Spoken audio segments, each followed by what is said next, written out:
संत शिरोमणि आचार्य गुरुवर श्री विद्यासागर जी महाराज की जय। नवाचार्य श्री समय सागर जी महाराज की जय।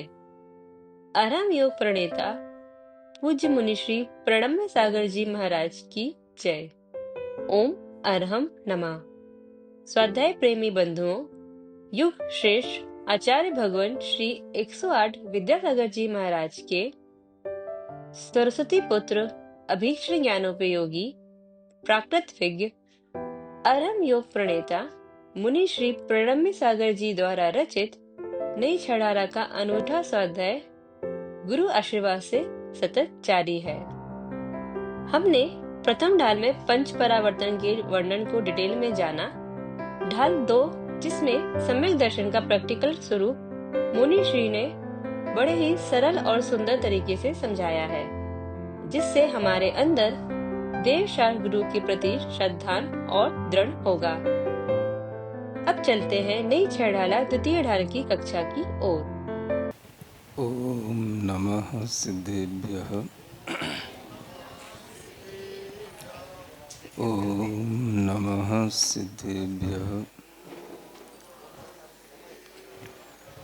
ओम नमः सिद्धेभ्यः। ओकारं बिंदु संयुक्तं नित्यं ध्यायन्ति योगिनः कामदं मोक्षदं चैव ओंकाराय नमो नमः। अरहमित्यक्षरं ब्रह्म वाचकं परमेष्ठिनः सिद्धचक्रस्य सद्बीजं सर्वतः प्रणमाम्यहम्। अनंतानंत सिद्ध परमेष्ठी भगवान की, देवादिदेव आदिम तीर्थंकर श्री ऋषभनाथ भगवान की, वर्तमान शासन नायक श्री वर्धमान महावीर भगवान की, परम पूज्य आचार्य गुरुवर श्री विद्यासागर जी महाराज। तीन लोक में चार हैं, मंगल शरण श्रेष्ठ अरहत सिद्ध वसादु गण धर्म जैन जग ज्येष्ठ। तीर्थंकर जिन देव की जिन वाणी को ध्याय सार्वधर्म संक्षेप से कहूँ चित्त हुलसाए। द्वितीय ढाल। श्री जिन मुख निर्गत शास्त्र बोध नययुत ना पूर्वा पर विरोध ताही से वस्तु स्वरूप सिद्ध संसार बंध मुक्ति प्रसिद्ध। मान लो हम आलू की बात करें तो आलू में कार्बोहाइड्रेट जरूरत से ज़्यादा होता है, शुगर बहुत होती है, समझ आ रहा है। और केले की बात करें तो आलू की अपेक्षा से उसमें कम होगी, और लौकी की बात करें तो और कम होगी। एक बात बताई जाती है साइंस में कि हम क्षारीय भोजन करें, एल्कलाइन फूड होना चाहिए हमारा। तो ये भी इसी बात पर, इसी चीज पर, इसी साइंस पर डिपेंड करता है। आप देख लो, आलू में एसिडिटी ज्यादा मिलेगी आपको, समझ आ रहा है, क्योंकि उसमें वह स्वीटनेस ज्यादा है। फिर उसके बाद में केले में कम मिलेगी, और लौकी एल्कलाइन भोजन में आती है, उसमें क्षारीय गुण ज्यादा होते हैं।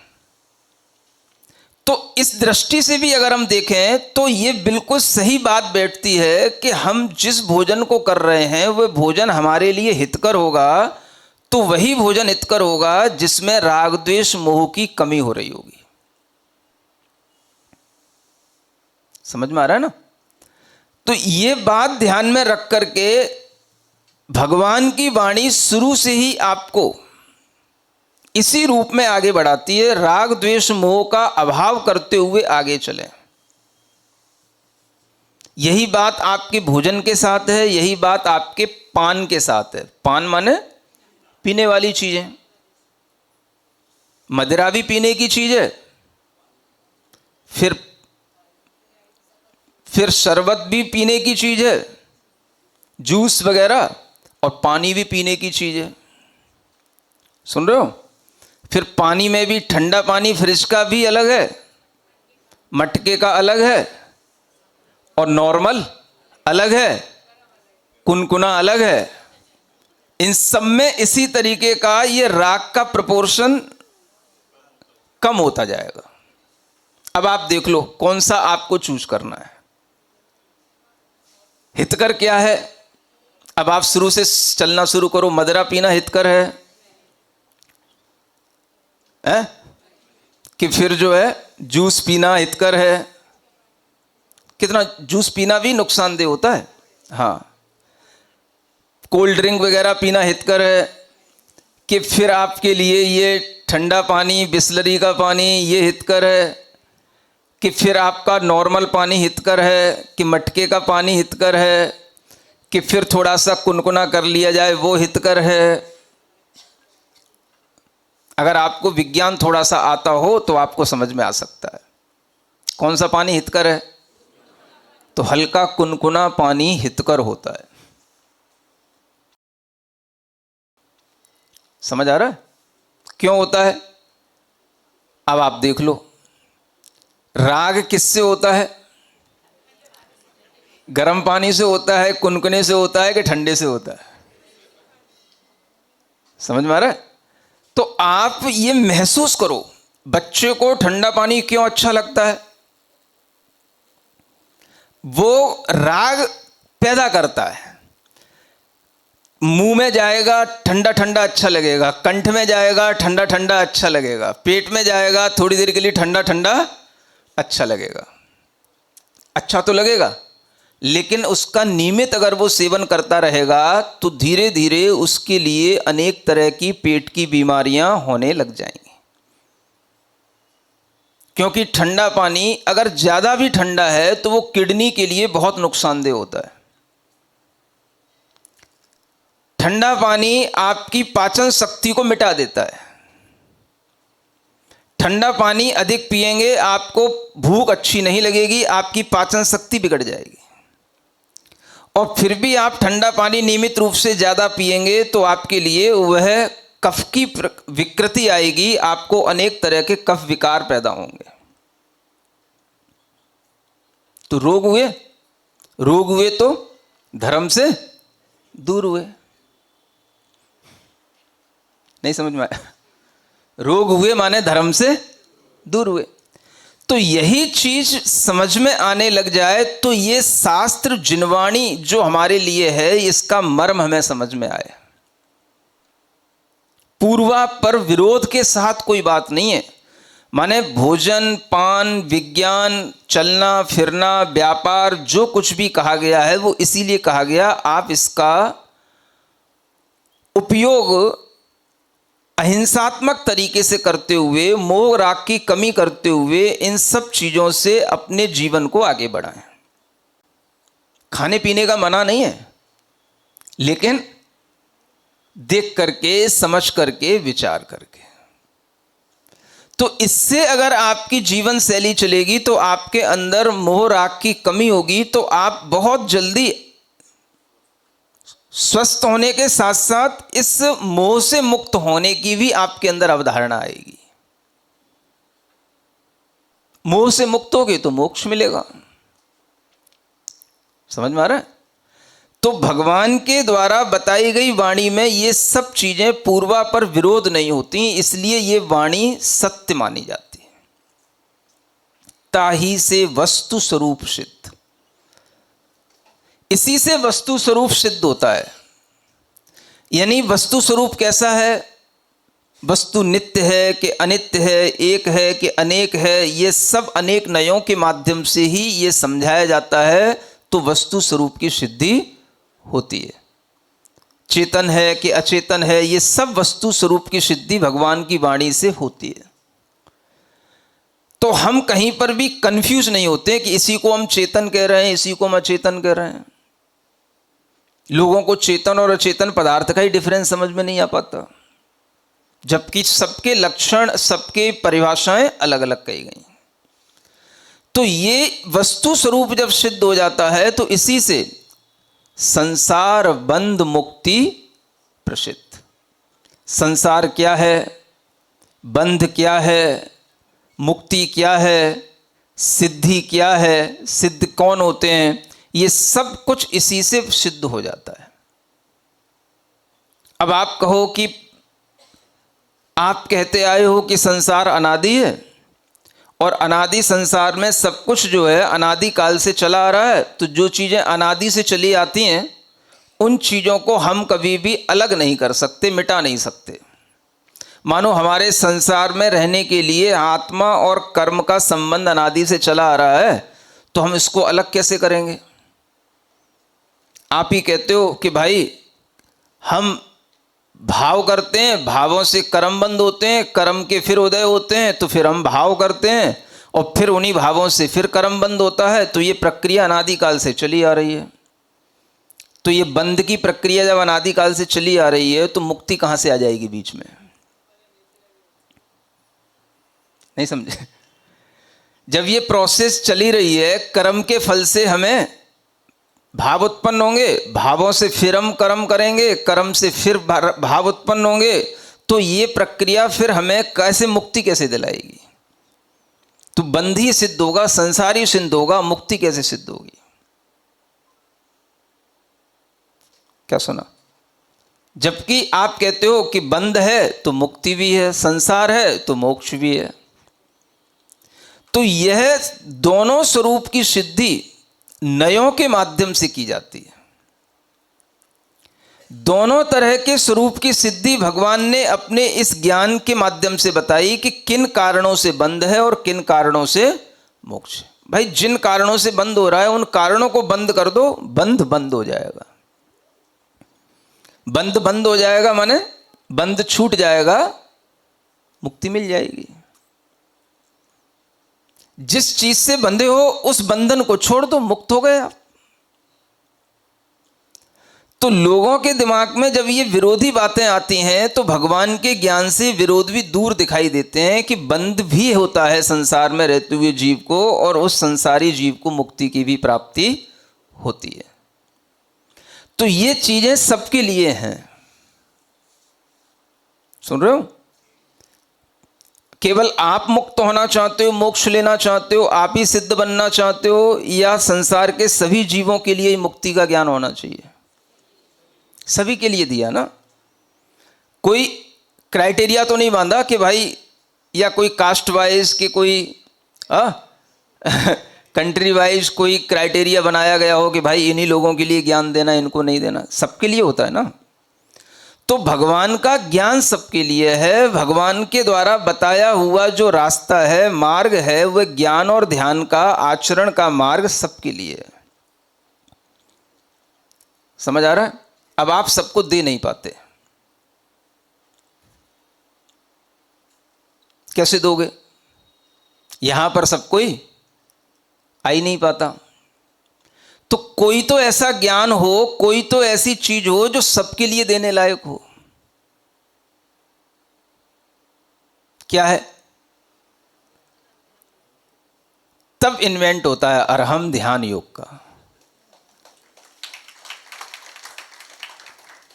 वो कोई अलग चीज नहीं है तीर्थंकरों के द्वारा बताई गई चीज, लेकिन उस अरहम ध्यान योग के माध्यम से सब जीवों का हित हो, किसी के लिए भी बीमारियां न हो, रोग से सब लोग मुक्त रहें, इस प्रकार की भावना हम सभी जैनियों को करनी चाहिए कि सब लोगों के लिए वह अरहम ध्यान योग हो। इसलिए आपको ये भावना करनी चाहिए कि हम ही केवल अरहम ध्यान योग करने ना आए, हम सभी लोगों को लेकर के अरहम ध्यान योग करके सबके लिए रोग मुक्ति की भावना रखें। सबका मतलब जैन के अलावा जितनी भी कास्ट हैं सबके लिए यह भगवान के द्वारा बताया हुआ यह मुक्ति का मार्ग है। चाहे वो शर्मा हो, चाहे गर्ग हो, चाहे राजपूत हो, चाहे माथुर हो, चाहे महेश्वरी हो, चाहे वैश्य हो, कोई भी हो, सभी के लिए सभी प्राणी हैं। और प्राणी मात्र के लिए, मानव मात्र के लिए रोग मुक्ति से दूर होने का यह उपाय सबके लिए उतना ही उपयोगी है जितना आपके लिए है। इसलिए आपको चाहिए कि हम यह ध्यान और ज्ञान और योग की बात सबके लिए सामने रखें। ये विचार आपके मन में आना चाहिए। इसलिए आपको केवल अपने हित में ना सोच करके, मानव हित में बात करके, मानव हित में सोच करके सभी के लिए अरहम ध्यान योग की प्रक्रिया को करने की भावना करनी चाहिए। ये कैसे करोगे? समझ में आ रहा है ना? तो आपके लिए कोई ना कोई ऐसा कार्य करना पड़ेगा जिससे कि लोगों के लिए यह समझ में आ पाए।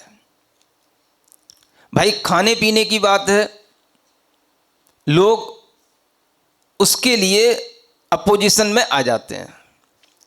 लेकिन अगर हम अध्यात्म की बात भी कोई ढंग से उनके लिए करते हैं, हम कोई एक ध्यान योग के माध्यम से उनके लिए रोग मुक्ति का उपाय बताते हैं, तो वह उपाय भी जब उनके लिए हितकर सिद्ध हो जाएगा तो बाकी चीजें भी उनके लिए अपने आप हितकर हो जाएंगी। तो ये तरीका होता है कि हम किसी ना किसी तरीके से समझने और समझाने की कोशिश करें कि भगवान की वाणी सबके लिए हितकर है और वह सबके लिए उपयोगी है, तो हम उस उपयोगिता को बढ़ाएं। समझ में आ रहा है? आज हर व्यक्ति या तो स्वस्थ है तो जिम में जा रहा है, और जिम से टूटता है तो फिर वो किसी काम का नहीं रहता। समझ आ रहा है? जिसने अत्यधिक भोजन से अपने शरीर को बिगाड़ लिया, या जिनका शरीर कुछ ऐसा हो गया कि वो बहुत लंबी अच्छी एक्सरसाइज नहीं कर सकते, तो वो कोई काम के नहीं रहे। अब उनको कैसा योग कराना जो वो आराम से कर सकें? तो हर उम्र के लोगों के लिए, हर तरह के शरीर वालों के लिए यह पंच मुद्रा योग, अरहम योग आराम से हो जाता है। आपके लिए ये डिप्रेशन, एंजाइटी, तरह तरह की टेंशन, परेशान होने वाली आदतें, ओवर थिंकिंग, इन सब के कारण से जो आपके लिए अनेक तरह की बीमारियां उत्पन्न होती हैं, ये बात गारंटी की है कि अगर आप अरहम ध्यान योग 20 मिनट रोजाना करेंगे तो आपको कभी भी ये बीमारियां नहीं हो सकती। तो आप इन पद्धतियों को, इस रोग दूर करने वाली दवाइयों को आप सबके लिए क्यों ना दें? नहीं समझ में आ रहा? औषधि तो सबके लिए होती है ना, तो ये औषधि सबके पास पहुंचनी चाहिए। बंध और मुक्ति का ज्ञान भी सबके लिए है।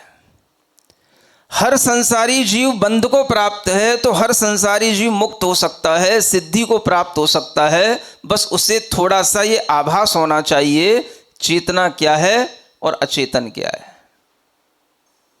जब ये समझ में आने लग जाता है तो बंध और मुक्ति भी समझ में आने लग जाती है, और इसी के माध्यम से व्यक्ति के लिए मोक्ष मार्ग बनने लग जाता है। तो आपको यह सोचना होगा कि ये जो शास्त्र हैं, हम किसी के लिए शास्त्र पढ़ने को कहेंगे तो वो अपने दिमाग में 4 क्वेश्चन लाएगा। भाई हमें क्यों पढ़ा रहे हैं, अपना ज्ञान क्यों दे रहे हैं? समझ आ रहा है? तो आप किसी को शास्त्र नहीं पढ़ा सकते, आप किसी से शास्त्र की बातें नहीं कर सकते, लेकिन आप उसके लिए कुछ हितकारी बातें जब शुरू करेंगे कहना, और जो उसके हित की हैं वो अगर उसको समझ में आ जाएंगे, तो फिर वो आपसे दोबारा पूछेगा, इसके आगे भी कुछ और कोर्स होता है क्या?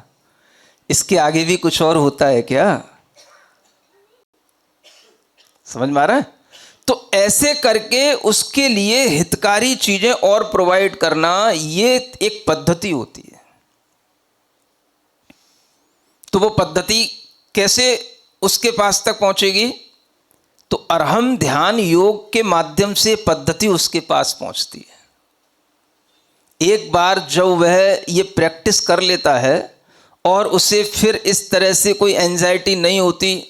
कल मेरे पास एक महिला आई, सुन रहे हो, सुनकर के आश्चर्य लगता है कैसे कैसे लोगों के अंदर भाव, कहना चाहिए कर्मोदय से ही होते हैं। अच्छी भली महिला है, न कोई बहुत उसकी ज़्यादा उम्र है, सामान्य सी, और उसके अंदर डर बैठ गया। कैसा डर? मुझे ऐसा लगता है कि मेरी ज़िंदगी ज़्यादा नहीं है, मैं मर जाऊंगी, मेरा सब छूट जाएगा। अब बेवजह का डर बैठ गया। अब इस डर के लिए क्या, अब डॉक्टर के पास चले जाओ, डॉक्टर कहेंगे डिप्रेशन है, डिप्रेशन की दवाई खाओगे, एक और नई बीमारी पैदा हो जाएगी। ये सिर्फ मानसिक कमजोरियां हैं, और मानसिक कमजोरियां केवल और केवल जब आप ये अरहम नाद करते हैं, इस नाद के माध्यम से इतनी शक्ति आपके मन में उत्पन्न हो जाती है कि आपके मन को, जो दुर्बल मन है, उसको सबल बना देती है। आपको कुछ भी नहीं करना, केवल 20 मिनट अगर आप ओम अरहम नमः का नाद करने लगे, आपके मन में कभी दुर्बलता, भय, चिंता आ नहीं सकती। अब इसको करने के लिए आपको 20 मिनट का तो समय निकालना ही पड़े। 15 मिनट से ही, 10 मिनट से ही शुरुआत कहीं से तो करो। तो ये चीजें जो हमारे लिए हितकारी हैं, हम इनको तो ग्रहण नहीं करते हैं, और छोटी छोटी सी बातों में डर करके खूब तो पैसा बर्बाद करते हैं, खूब समय बर्बाद करते हैं, और लास्ट में हाथ कुछ नहीं लगता, और ज़्यादा हम बीमारी अपने लिए और बुला लेते हैं, क्योंकि जितनी ज़्यादा आप दवाइयाँ खाएंगे उतने ज़्यादा आप बीमार और पड़ेंगे। दवाइयों से बीमारियां घटती नहीं है।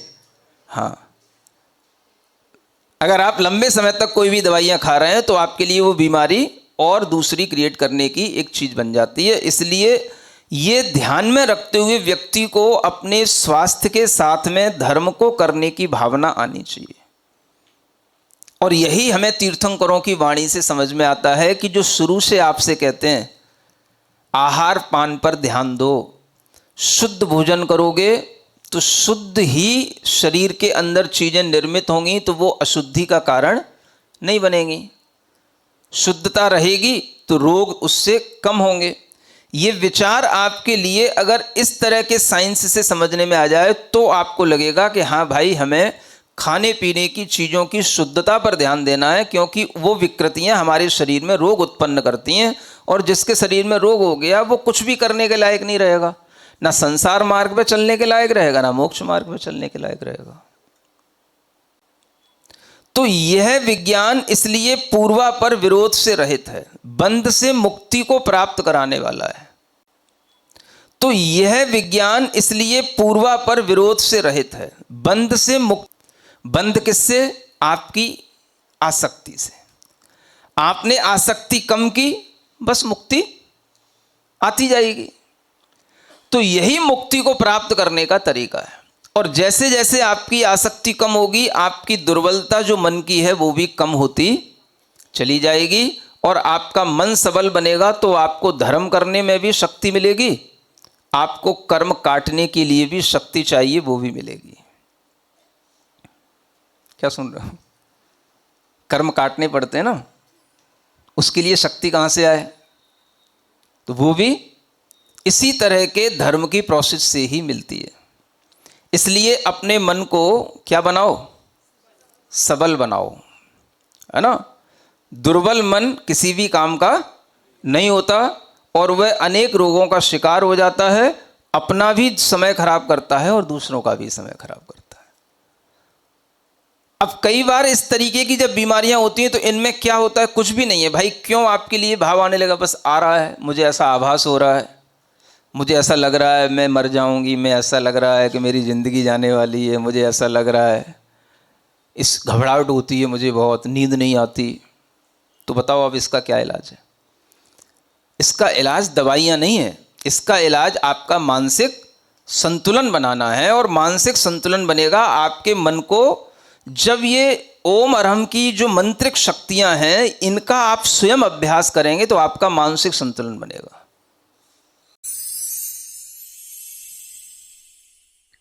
सिरिजिणवाणी जग कल्याणी जग जन मदतम मोहरी जनमण हारी गढ़हर हारी जम जरा भव रोग हरि तिथियराणम दिव्यझुणिम जो पढ़ई सुणई मय्ये धारई राणम सौखमणन्तं